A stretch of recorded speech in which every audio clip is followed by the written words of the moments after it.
Bem, boa tarde a todos.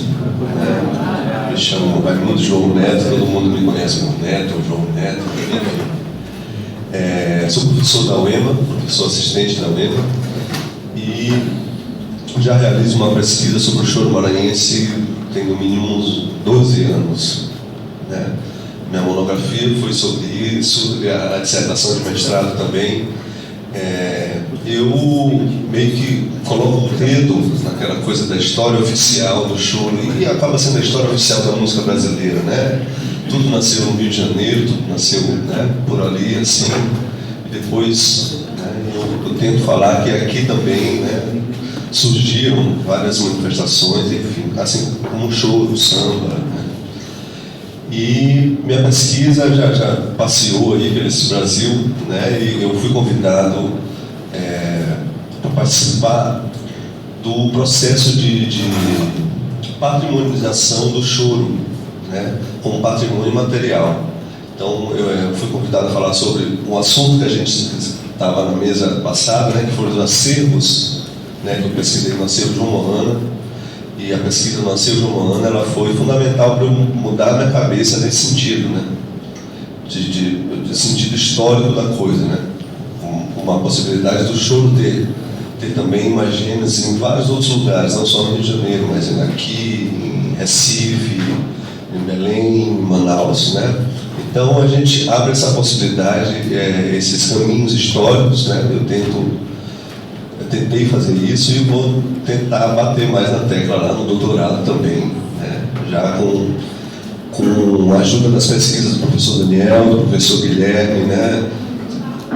Justamente com esse aparato todo de pesquisa que a gente já está construindo aqui no Maranhão, né? Porque nossas universidades são muito novas, né? A Universidade de Música são muito novas, então o número de pesquisa é muito pouco para a quantidade de assunto que a gente tem na música maranhense, né? Então, eu vou chamar aqui duas pessoas, dois amigos, né? Dois pesquisadores, dois grandes músicos que fizeram parte de todo esse meu processo de pesquisa, tanto dando entrevistas quanto materiais e métodos e força, né? Que para mim são referências nesse sentido, né? Tanto na história do nosso choro maranhense quanto na divulgação e na edição de partituras, né? Eu vou chamar aqui agora meu amigo João Pedro Borges, tá?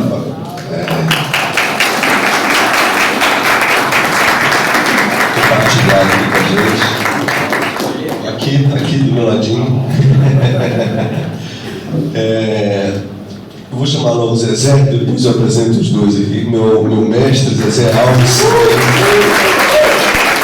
outra peça fundamental.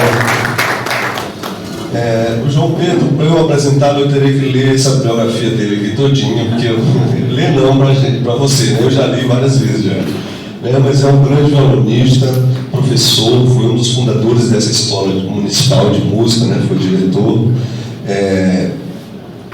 Como eu falei, já tocou com Paulinho da Viola, já produziu discos de Paulinho da Viola, fez parte da Camerata Carioca, né, assim como o grande Joaquim, que passou ainda há pouco, né?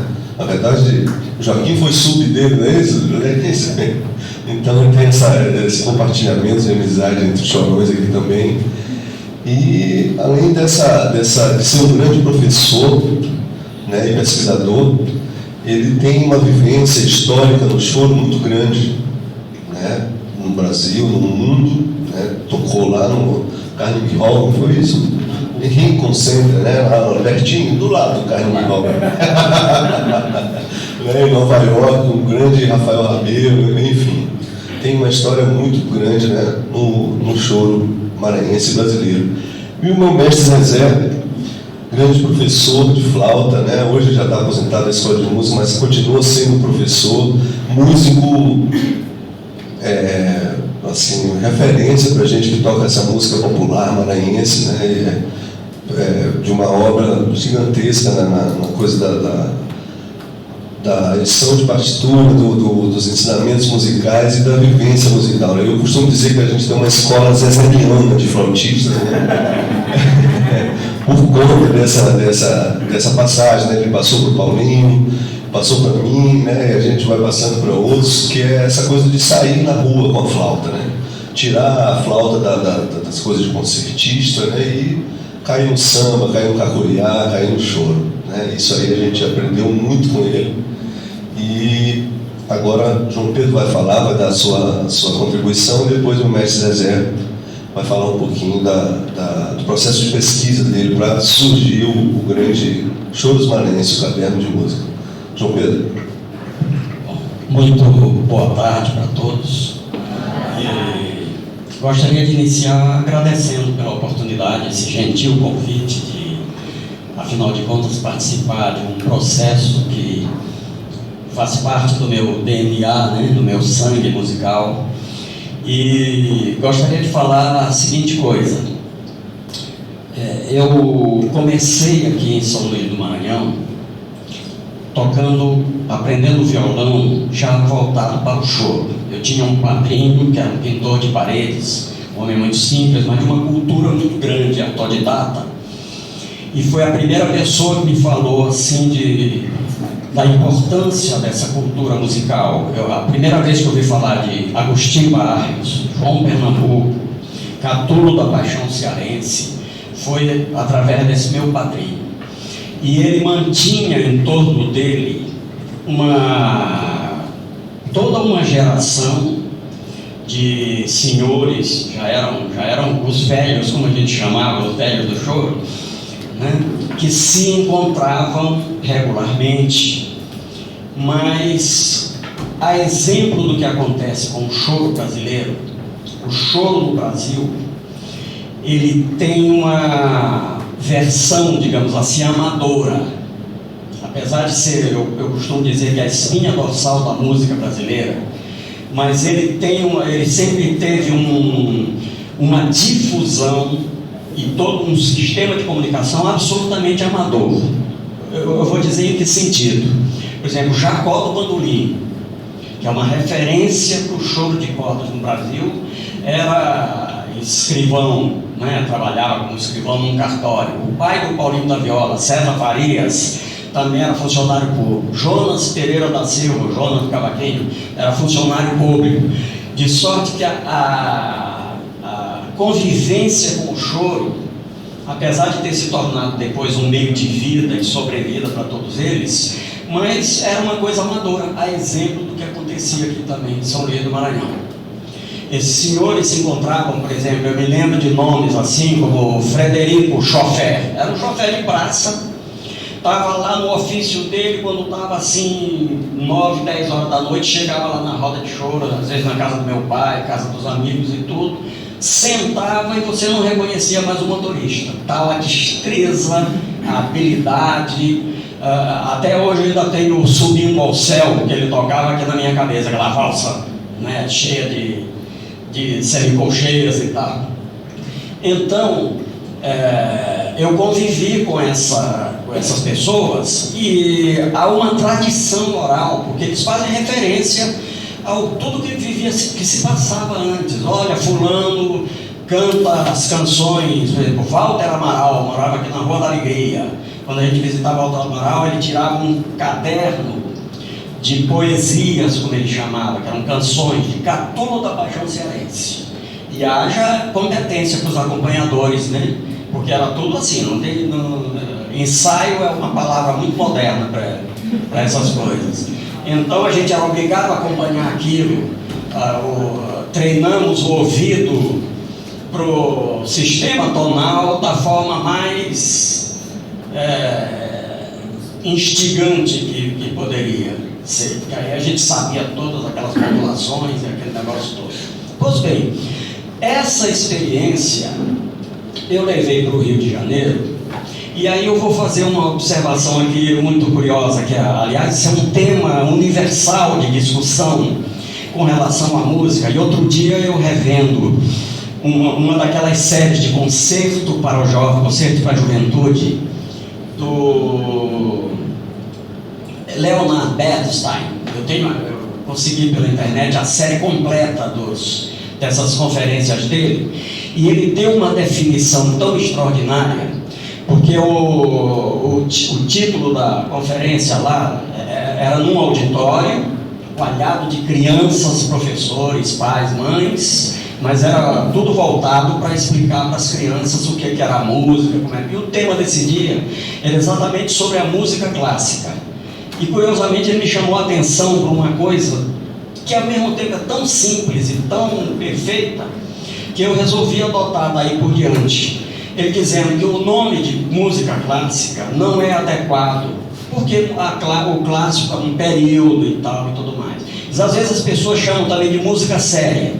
Aí ele tocou um trecho lá de Duke Ellington no piano, uma coisa e tal. Você não quer me dizer que isso aqui também não é sério? E não é clássico e tal. Aí ele foi eliminando todas as possibilidades, até que ele chegou num ponto extraordinário, que ele disse assim: o que existe é uma música de escrita exata.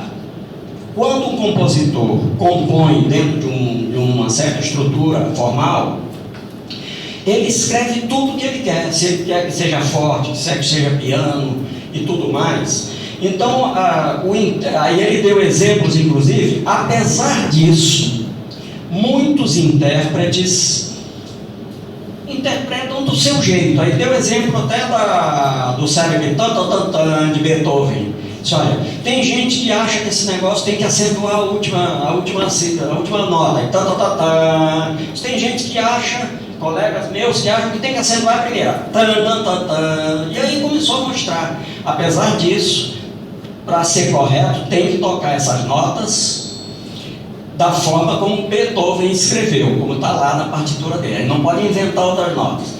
Mas eu vou dar aqui um outro exemplo. Aí deu um exemplo lá, não sei se foi do próprio Duke Ellington, uma música conhecida, folclórica americana, e disse: fulano de tal gravou isso aqui desse jeito.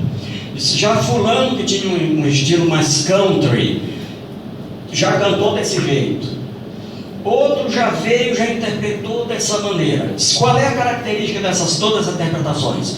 Todas estão certas. Nenhuma teve que seguir nenhum padrão estabelecido. Já na música clássica ela não dá esse tipo de liberdade. A liberdade é mais do ponto de vista estética.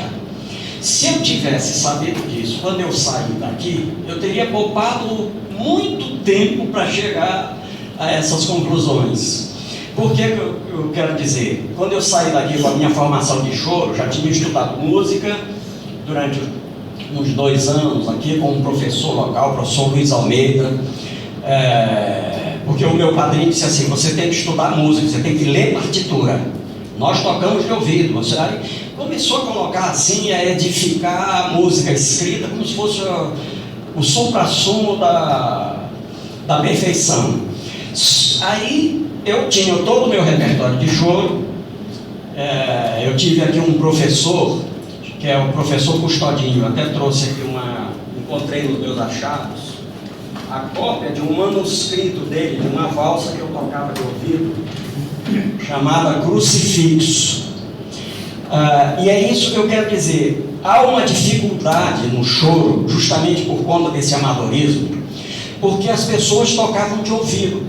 Embora o Custodinho tivesse uma formação de violão, entre aspas, clássico, tá, o violão mais cultivado, da escola de Tárrega, aquelas coisas todas, mas ele escrevia bem as suas coisas. O problema é que ele, quando eu o conheci, ele já estava um pouco comprometido por um alcoolismo, que muitas das vezes eu encontrava ele aqui sem camisa, aqui perto do Mercado Central, pegava, levava ele para casa, minha mãe já olhava e meu Deus, já vou ter que fazer sopa. Ele, faça uma sopa que eu vou dar um banho nele.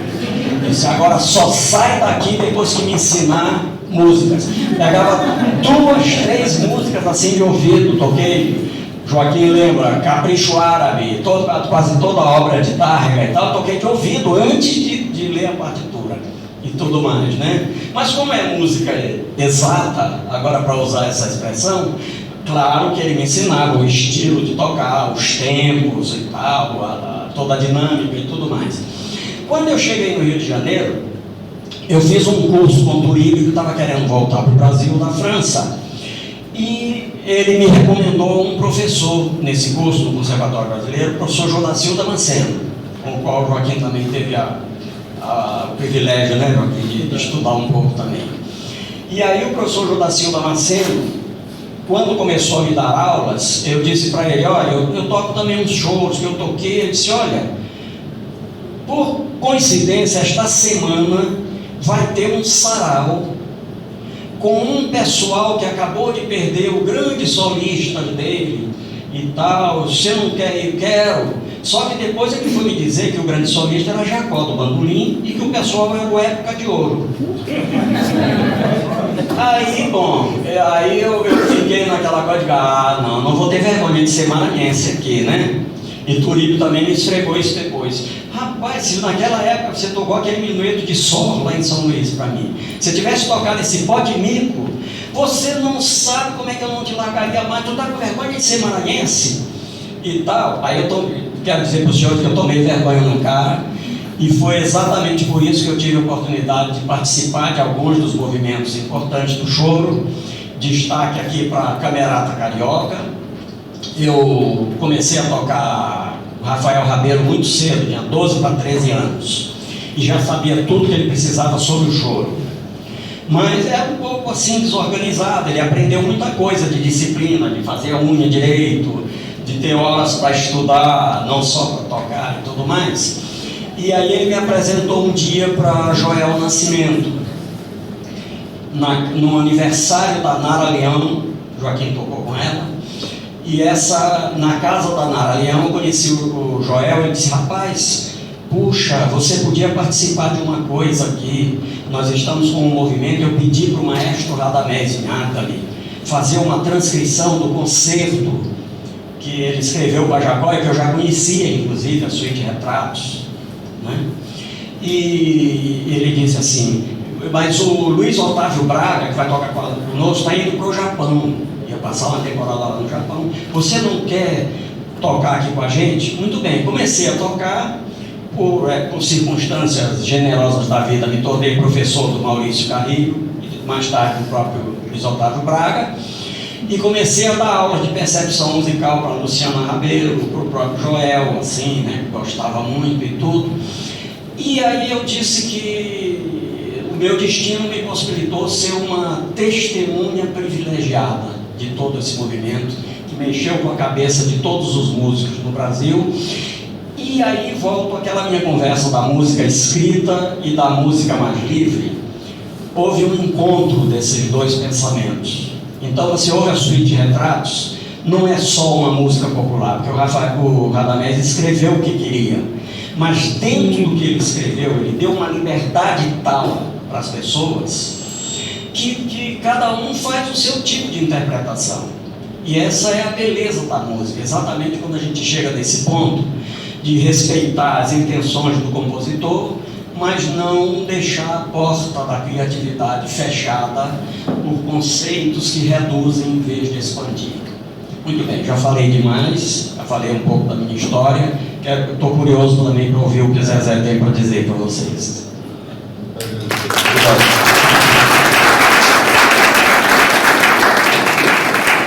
Só essa voltinha que ele deu aí para a gente já enaltece. E assim, é muito difícil a gente pensar que o Custodinho, né, ou quem ensinou o Custodinho, o pai de quem ensinou o Custodinho, tenha ido no Rio de Janeiro para tocar uma polca, ou ter viajado para a Europa para conhecer uma valsa, né? Então eles já conheciam essa música aqui, né? Tem vários achados, né? O professor Daniel, eu também pesquisei na Benedito Leite, lá nos jornais antigos, e a gente já via o Antônio Raiol vendendo polcas dele, né, para flauta e piano em 1850, né? Extrapolando essa coisa de que o choro nasceu em 1870, né? Enfim, tem pai e mãe, né? O choro tem pai e mãe. Agora a gente vai falar aqui, o Zezé, o nosso mestre, vai falar um pouco desse processo de pesquisa aí para criar esse caderno que eu acho que muita gente conhece, que a gente já toca em várias rodas de choro aqui em São Luís, no Maranhão, Eu, pelo menos, já distribuí, só em Belo Horizonte eu distribuí 50, né? Né? Já está no Brasil todo aí. Zezé? Boa tarde, eu não sei também discursar assim e tal, mas João Pedro contou a história dele todinha, eu posso contar um pouquinho também. Eu tive que sair de casa para ser músico, meu pai não queria que eu fosse músico. Mas desde criança, assim, eu cantava Valdir Sorano, eu cantava carta. Então, primeiro eu fui cantor, né? Isso está no Chorografia lá. Então, primeiro eu fui cantor, aí depois trabalhei com meu pai, virei contador, virei não sei o quê. Com 21 anos eu saí de casa. Saí de casa, eu já comecei a manter um contato com essas pessoas que estavam fazendo a nova música aqui no Maranhão. Uma das principais, que foi meu mestre, chama-se Sérgio Roberto Uchoa Abib, Sérgio Abib. Eu peguei meu FGTS, meu pai decidiu, aí eu disse, pega e traz uma flauta para mim lá no Rio. Aí eu comecei a tocar flauta. Com isso eu toquei com todo mundo, tocava com todo mundo. Não era chorando, eu tocava bomba boi mesmo, com Josias. Participei do habitat com Josias, que ele era o bem de líder, né? Ele era o dono do conjunto, que é tipo do meu mestre. Entendeu? E aí a gente foi indo, e eu fiquei no lugar do Sérgio na escola de música. Aí comecei a dar aula de flauta transversa, lá na Saavedra. Depois da Saavedra eu dando aula e aluno, dando aula e aluno. Aí eu tenho que falar também do grande mestre Joaquim. Uma vez eu estava na casa de Sérgio, que é na Santaninha, e Joaquim morava na Pessontão. Aí Sérgio dizia, bora ver um cara tocando ali. A gente desceu, era uma casa que era de frente. Joaquim morava aqui, e tinha uma casa que tinha assim uma escada. Aí cheguei lá, estava Joaquim tocando aqueles as baquinas de labor, subindo. Que isso, Sérgio? É louco, cara. Joaquim tocando, não é possível. Quer dizer, meu aprendizado foi todo em cima do conhecimento dessas pessoas, com esses mestres. Foi Sérgio, foi Joaquim, foi João Pedro. E aí eu fui, continuei na escola, virei monitor, depois virei professor, dei aula de flauta transversa, depois fui para o Paulinho Oliveira. Aí eu terminei assim, como professor de percepção musical, né? Enquanto isso, também tocando com todo mundo, compondo minhas musiquinhas e tal. Daí, essa questão para não alongar muito, essa questão do caderno, na realidade, não é uma pesquisa, sim, porque aqui, se você for ver, não tem nada escrito. Eu tinha pesquisado alguma coisa. Mas acontece que eu sempre fiz oficinas, essas coisas. E a gente tem um grupo instrumental Pichimbinha da Escola de Música, que é formado por mim, por Marcelo, por Raimundo Luiz, Domingos Santos. E a gente fez um projeto através do BNB, na época do governo. Provou, tá. Então, são 6 interiores. Desses 6 interiores, alguns não cumpriram com sua parte, né? Não honraram a sua parte econômica e tal.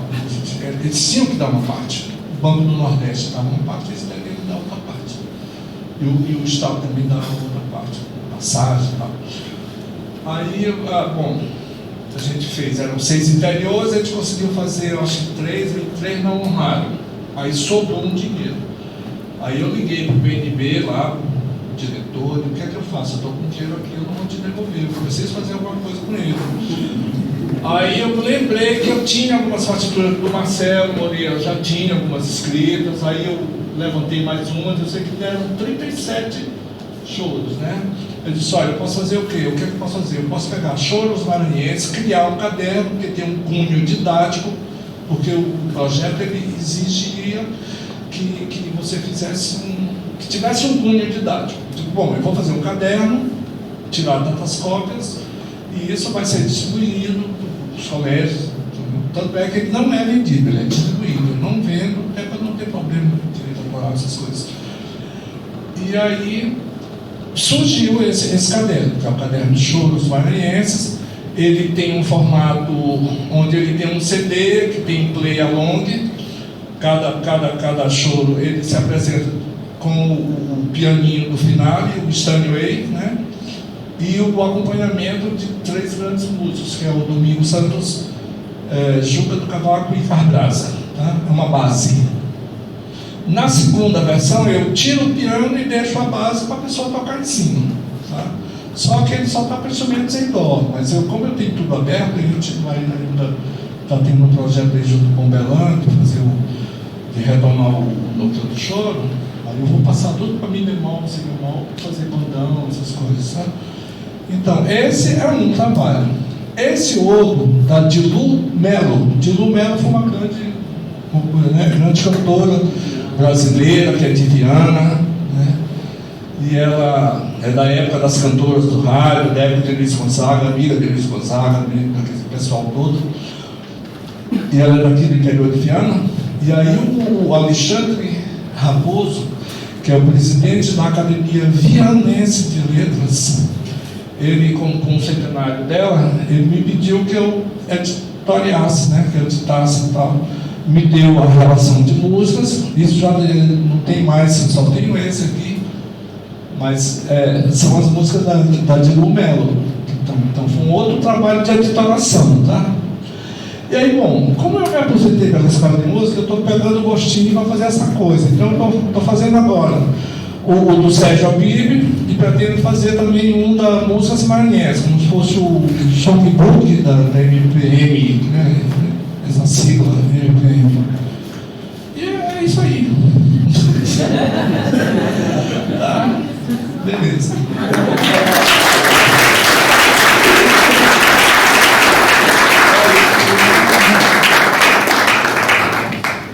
Beleza. Alguém tem alguma pergunta? A gente abre para perguntas aí para os grandes mestres. Nós temos um bom tempo para perguntas, tá? Vamos montar a segunda etapa da vida, você tem muita coisa.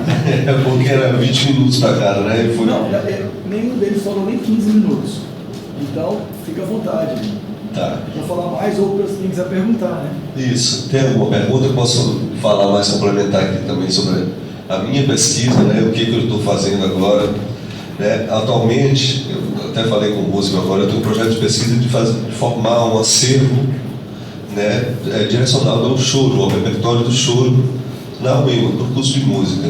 Então, estou eu e um aluno voluntário, né, que é meu aluno amigo, Vitor, flautista também, né, e a gente vai, já começamos a elencar as partituras passíveis de editoração, né, de edição, porque o acervo é uma Ana, né, como o trabalho do nosso professor Guilherme ali de digitalização, muito legal, nos deu essa oportunidade de fazer uma eleição prévia, né, de o que seria interessante editar ou não, né, porque tem várias partituras meio que perdidas, né, partituras de partes de arranjos soltas, né, então tem que ter uma pesquisa de campo muito bacana, e a digitalização fez com que isso fosse mais fácil. Eu pesquisei no acervo de uma Ana antes dessa digitalização e era realmente um negócio bem complicado. Eu vi meu mestre João Pedro aqui com uma mão tentando abrir aqui e não conseguiu, pegou outra. E essa partitura aqui, ela tem que 60 anos, mestre? Mais, né? 70 anos. Imagina os achados do João Moana, 100 e pouquinhos, né, em papel mesmo original e tal, e o cara tem que tirar do envelope e, rasga, né, pode danificar o documento. Então, acompanhando a fala do meu amigo Roosevelt, a gente precisa ir atrás das políticas públicas para a gente preservar aquele acervo de modo musicológico, né? Tem todo um aparato de caixas, de iluminação, de refrigeração, né? de temperatura. Eu tenho um amigo, né, que ele fez inclusive o doutorado dele sobre o choro maranhense, né? Saiu um livro, eu tenho uma cópia para a UEMA, uma cópia para a UFMA, né? Posso já trazer amanhã. Austríaco, que eu levei ele é da Áustria, né? O Peter. Eu levei ele no acervo de uma Ana para ver as partituras, né? Ele falou: João, eu não acredito que as partituras estão desse jeito aí, cara. É um negócio, o Guilherme sabe disso, era até triste. Eu ia todo aparamentado de luva, de máscara, né? Porque o cara até pegar uma doença, ele pode pegar, né? Fungo, né? No papel. Então a gente tinha todo um tratamento, mas a instituição não leva em consideração isso, né? Eu acho que nós somos professores e agentes culturais também, né? Já que a gente está falando da música, a gente teria que correr atrás desse tipo de auxílio, né? Justamente de preservação para essas partituras. Não só o João Moano, mas eu acredito também que do museu, da Botsol e de todos esses arquivos, né, esses acervos, eles precisem mesmo de um tratamento, né? E em relação aos, né, materiais sobre o choro maranhense, a minha pesquisa ela teve que passear, né, porque o que a gente tem escrito, João Pedro, sobre o choro maranhense? Nada, não tinha nada de escrito. Né? Então eu fui no Mulato, né? Passei lá no Mulato.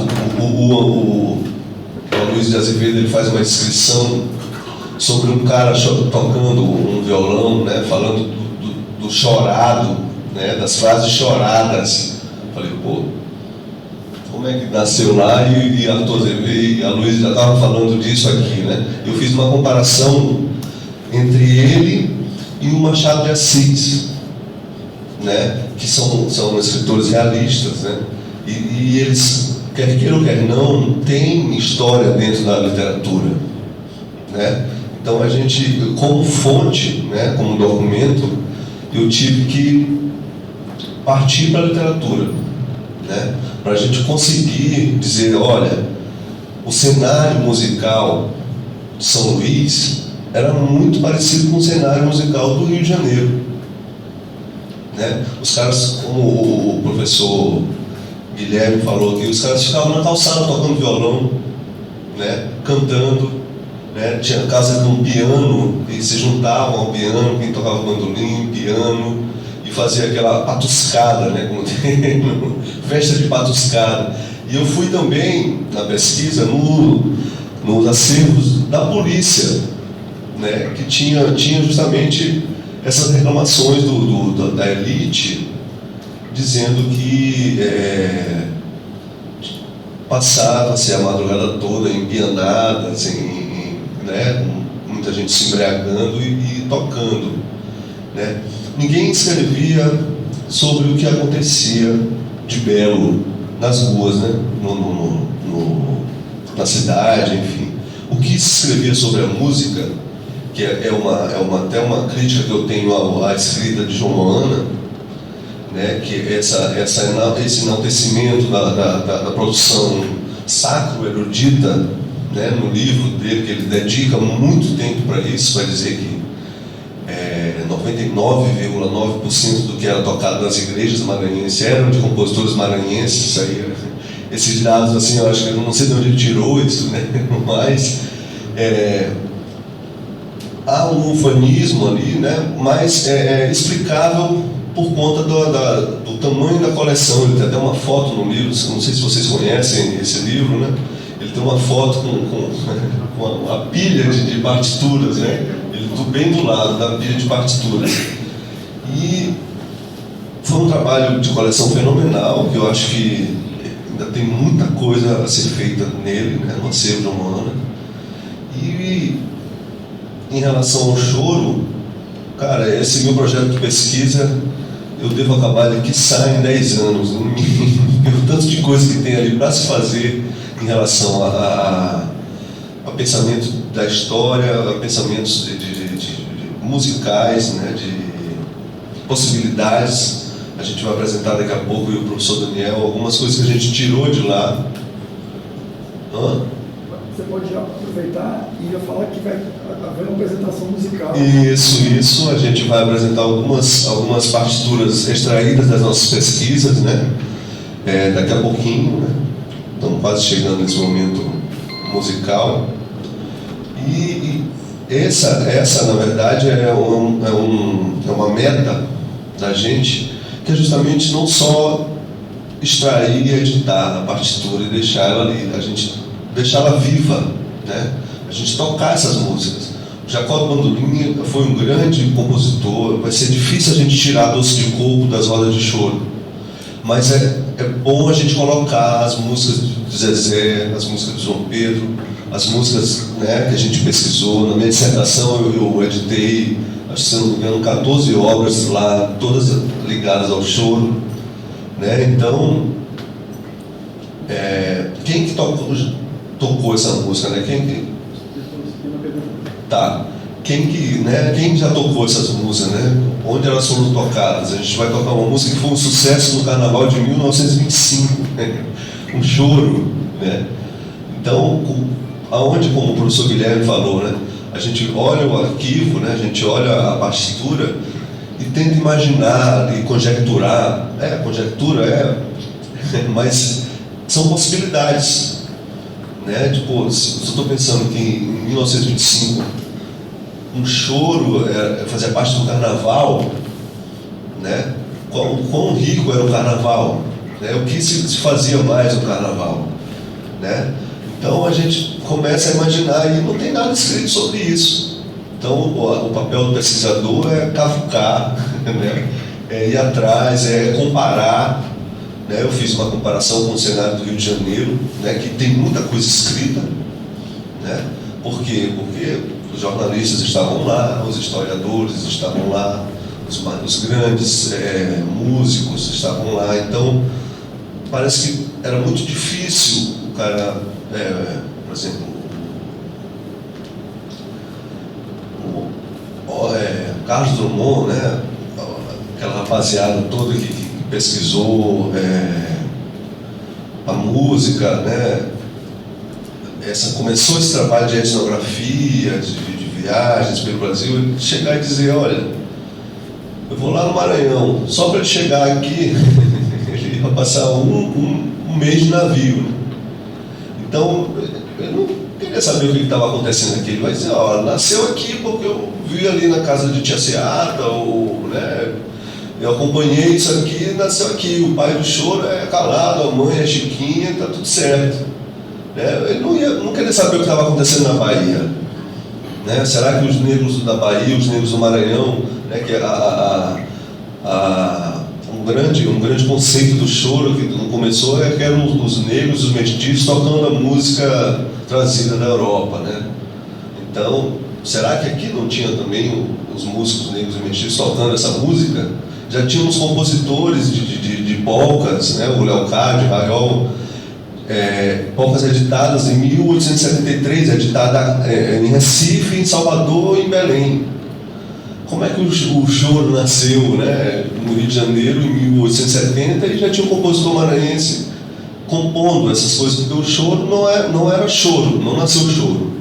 O repertório do que era choro era a polca, era a valsa, era o shot, era a mazurca, quadrilha, né? Todas as danças vindas da Europa, né? A gente tem um dos teatros mais antigos da América Latina, que é o Teatro do Azevedo, né? Que começou com o Teatro União, depois São Luís, enfim.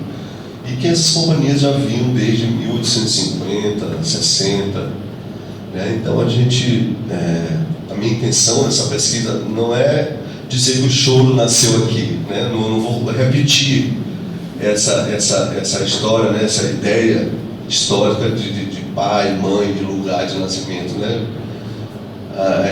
Eu gosto de misturar filosofia, que tudo tem filosofia, né? O Walter Benjamin, que é um grande filósofo alemão, ele fala na história dos vencedores, né? Então essa é uma história dos vencedores, né? Essa é uma história recontada e acaba sendo a história dos vencedores, mas não é uma verdade, né? Ela tem os meandros, enfim. Então, a minha pesquisa ela tem esse intuito justamente de abrir os olhos para outras origens, para a regionalização do choro, né? Você vai bem aqui em Belém, cara, o cara já toca um pandeiro diferente, já tem na melodia uma coisa da cultura paraense. Aqui é mesmo a mesma coisa, né? O Zezé tem um choro muito legal que passa pelo lelê, né? E já tinha uma turma que fazia arranjos do choro com uma boi, né? Então, enfim. E é nesse sentido aí que a gente termina essa palestra sobre o choro maranhense. E estamos abertos à pergunta aqui, o professor Guilherme vai perguntar uma coisa. O João Pedro vai falar rapidinho. Muito bem. Eu costumo dizer que o pesquisador e a pesquisa é um temperamento. A pessoa que é voltada mesmo para investigar as coisas, as relações. E ele estava falando aqui, eu estava me lembrando de uns fatos curiosos. Ele estava falando aqui sobre essa origem do choro lá no Rio de Janeiro e tudo mais. O fator geográfico é de menor importância se a gente levar em consideração a seguinte coisa. Me chamou a atenção há muitos anos, eu fazendo uma produção de discos também, fui produtor e editor de os quartetos de Villa-Lobos, por exemplo, que a Quarupi editou, eu fui o produtor. E eu tive um contato muito grande com as partituras. E ao conhecer os Bessler, que era o quarteto Bessler e tal, ele me mostrou começou a me mostrar uma outra série de partituras. Ele chamou um dia a atenção, acho que é na primeira baquiana de Heitor Villa-Lobos, que tem um movimento, que é uma fuga, que ele chama conversa, que a fuga é uma conversa, né, de vozes e tal. E ele disse assim: é para ser tocada a maneira de Sátiro Bilhar. Aí aquilo me tocou. Eu conhecia umas composiçõezinhas assim, esparsas de Sátiro Bilhar, que negócio de violão e tal, não sei o quê. Disse, mas por que maneira será essa de tocar Sátiro Bilhar? Com o tempo, aí que eu digo, é um temperamento para a pesquisa, porque eu sempre organizei o meu repertório de concerto. Eu tenho, acho que estou quase chegando na marca de Pelé aí, né? Não, exagero falar 1000 concertos, mas pelo menos uns 850 eu sei que eu já dei. Aí em 4 continentes e no Brasil todo, praticamente. Mas eu sempre tive a preocupação de que o programa falasse alguma coisa, além de representar o entretenimento, ou aquela pretensão que todo músico tem, com o passar do tempo a gente vai perdendo, dizer, olha como eu toco bem e tal. Não era exatamente isso. Era de contar uma história, de combinar um programa que tivesse alguma coisa. Aí me chamou a atenção, eu estudei um arranjo como é que é o nome, meu Deus? Um médico psiquiatra lá que tem lá do Rio de Janeiro, que foi um grande arranjador, conheceu o João Pernambuco e tal, fez uma transcrição do Tenebroso de Ernesto Nazaré. E uma vez eu conversando com ele numa Associação Brasileira de Violão no Rio de Janeiro, ele frequentava, já estava velho assim e tal. E aí ele me disse assim: essa música foi escrita nos baixos porque Ernesto Nazaré dedicou a Sátiro Bilhar. E Sátiro Bilhar tinha uma voz grossa e tal, não sei o quê. Aí é dedicado a Sátiro Bilhar. Mas o Tenebroso, ele tem umas células rítmicas, que isso vale um estudo de pesquisa também, a forma como a síncope foi se introduzindo na música brasileira. Eu cito o exemplo, os machistas eram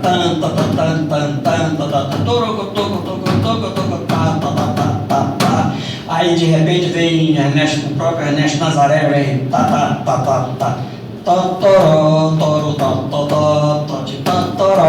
aí eu me lembro lembrei e comecei a fazer na minha imaginação essa alusão que existe de Sátiro Bilhar, de Villa-Lobos, que quer a fuga tocada do jeito dele, e o Ernesto Nazaré ter dedicado a Sátiro Bilhar e bota aquele tipo de síncope, então tinha alguma coisa. Agora, o curioso, aí eu digo que a geografia perde importância. Quem é Sátiro Bilhar? Era um músico do Ceará. Era cearense Sátiro Bilhar. Entendeu? Então, mesmo que o show tenha expandido lá no Rio de Janeiro, João Pernambuco, todos os violonistas eram do Nordeste. João Pernambuco influenciou a obra de Heitor Villa-Lobos. Isso quem falou para mim foi Mindinha Villa-Lobos, Museu Villa-Lobos, ao lado de Hermílio Belo de Carvalho, ela contando que uma noite João Villa-Lobos recebeu e ela em casa, João Pernambuco, que ele tocou coisas que não foram inclusive publicadas. Diz ele pegou uma certa fobia, porque ele pegou um complexo de que iam roubar a música dele. Talvez porque Catulo da Paixão Cearense não disse que o Luar do Sertão, a melodia era de João Pernambuco, a Cabocla de Caxangá e tal. Tem até umas obras que defendem. E num determinado momento no Brasil, Catulo da Paixão Cearense, que é maranhense, vejam bem como a geografia perde força, usou o prestígio literário que ele teve e restaurou a dignidade do violão, por exemplo. Levou a primeira vez que o violão tocou onde hoje é a Escola Nacional de Música, né, lá da UFRJ, foi um concerto dado por Catulo da Paixão Cearense. Levou uns amigos para tocar e tal. Até eu leio muita tese de violão, por isso que eu aprendo também muitas dessas coisas. E o camarada dizendo que o diretor, quando cedeu a sala para Catulo e seus chorões, não quis ficar lá com medo do que o público ia dizer. E aí ficou em casa. E alguém depois ligou para ele, foi um sucesso. Já peraí que eu estou chegando aí. E tudo. Entende? Então, eu acredito que o choro, para ter a força que tem, porque ele está por detrás do samba, não por acaso, o Heitor Villa-Lobos dedicou toda uma série de choros, onde não se prende a forma canção do choro, porque o choro no começo do século não era um gênero, era um encontro, era uma festa onde se tocava modinha, lundu,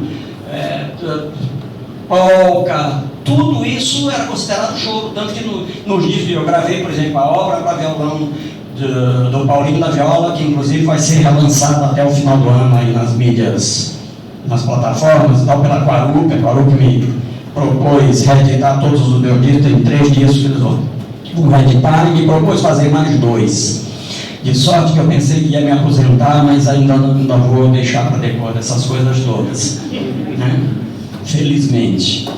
Pois bem, o que eu quero dizer é o seguinte: quando a gente organiza, aí para os músicos, que além de pesquisadores também vão difundir esse repertório, eu sempre tive o cuidado de combinar as coisas como se fosse temática, como se elas fossem temáticas. Uma coisa tem a ver com a outra. Por exemplo, o primeiro concerto que eu dei na França, em 1994, eu fiz um programa intitulado Música Brasileira, usando o termo francês savante et traditionnelle, quer dizer, erudita numa coisa e mais popular. Heitor Villa-Lobos, Marlos Nobre, Linas Pires de Campos, tudo que tinha escrito para violão, botei ali na primeira parte. O próprio Heitor Villa-Lobos serviu de ponte para o que ia se passar depois na segunda parte do programa. Porque eu comecei com estudos, prelúdio, mas terminei com a suíte popular brasileira, que é basicamente valsa choro, shot choro, né, mazurca choro, que estava dentro do espírito do choro. Aí depois tocar Ernesto Nazaré, Paulinho da Viola, Dilermando Reis, João Pernambuco, soavam como uma coisa natural. Recebi um cumprimento dos músicos, que a maioria eram professores e alunos das imediações do sul da França, disseram: puxa vida, a gente nunca imaginava que a música brasileira tivesse essa unidade, porque ou a gente conhecia Vila Lobos aqui e tal, ou então pegava-se uma coisa de Irmã do Reis, que a gente já ouviu falar e tal. E aí eu fiz a coisa de modo que costurasse e mostrasse que na realidade a gente é uma coisa só. Uma tem a escrita exata e a outra está aberta para todo tipo de interpretação. Era só para fazer esse pequeno reparo. Não foi Respondeu? Então, beleza. Hã? Tem mais alguma pergunta?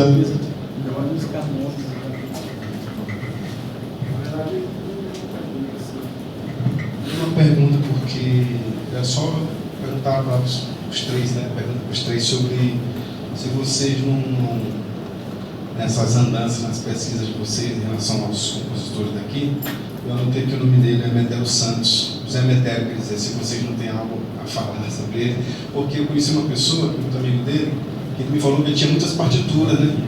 Aí eu achei assim, que falar alguma coisa sobre ele, assim, eu queria que tivesse, se você teria alguma coisa para falar sobre ele.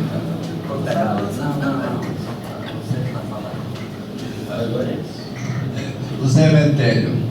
O último show desse caderno chama-se Viajando para Carajás, que é dele. Zé Metério. Zé Metério, ele foi um grande músico, tocava violino, né? E violão, tocava tudo, né? Ele era um desses músicos que veio de Viana, né? E os grandes músicos, assim, teve um período que tinha que eles chamavam de banda de jazz. Jazz. Então tinha a banda de jazz dos Irmãos Beleza, orquestra de jazz. Então ele é oriundo disso aí. E Viana, como outros interiores, como Rosário, Caxambi, Pedalva, eles tinham grandes músicos. E ele foi um desses grandes músicos. Ele junto com o Mascote. Eu lembro assim que eu, criança, tinha um programa na TV Canal 4, tinha um cara um senhor chamado Moacir Neves. Aí Moacir Neves, assim, ele começava a se cantar, ele cantava aquelas músicas assim: quando tu falas de mim, eu me sinto muito bem. Aí eu gostava dessa música. E ele anuncia do Messias, que era o pastor maranhense, né? Enquanto tu falas de mim, eu me sinto muito bem. Eu achava legal isso. Pô, que ótimo. Aí, Despeitado o nome da música. Aí eu me lembro bem que dizia assim: eu e Zé Metério. Aí aparecia sempre Zé Metério do lado dele. Zé Metério estava sempre com um violino ou com um violão. Então, para mim, esse foi um dos maiores músicos do Maranhão, foi o Zé Metério. Tanto é que quando a Dilu Melo veio fazer um show no Maranhão, que pegou uma lancha, que foi maranhando e tal, quem acompanhou ela foi uma banda de Zé Metério.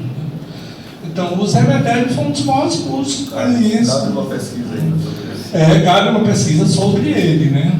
E aí, nessa coletânea, a gente chegou a tocar com ele já coroa, assim e tal. O Joãozinho Ribeiro, que fazia uns shows, aí convocava essas pessoas. Eu lembro que a gente foi ensaiar umas 2 vezes na casa do Zé Metério, lá no Monte Castelo, ali, perto da casa do Jorge Babalô, ali, por ali. Aí eu ainda cheguei a conhecer, ele já coroa e tal. Mas o Zé Metério cabe uma pesquisa assim, é um dos maiores músicos do Maranhão. Que tinha partitura e tudo e tal. Não, ele tinha umas partituras, aí eu consegui, por exemplo, essa, que é Viajando para Carajás, é a última que a gente está gravado, inclusive, no disco do Chiquinho, do instrumental Chiquinho. Naquele CD, acho que até trouxe um só para mostrar também. Entendeu? É que não tem mais. Não, esse não, esse aqui é do Sérgio. Esse aqui é do Chiquinho. Aqui, ó, a última. É a penúltima, sei lá. Tentar aqui, mas assim, a importância do Zé Metério é enorme. Assim, como um dos caras importantes na música maranhense. Ele, Mascote, né? Também que Mascote é uma figura muito importante, assim. Bom, Cleómenes, ele pensa que tem uma origem no Ceará. tal.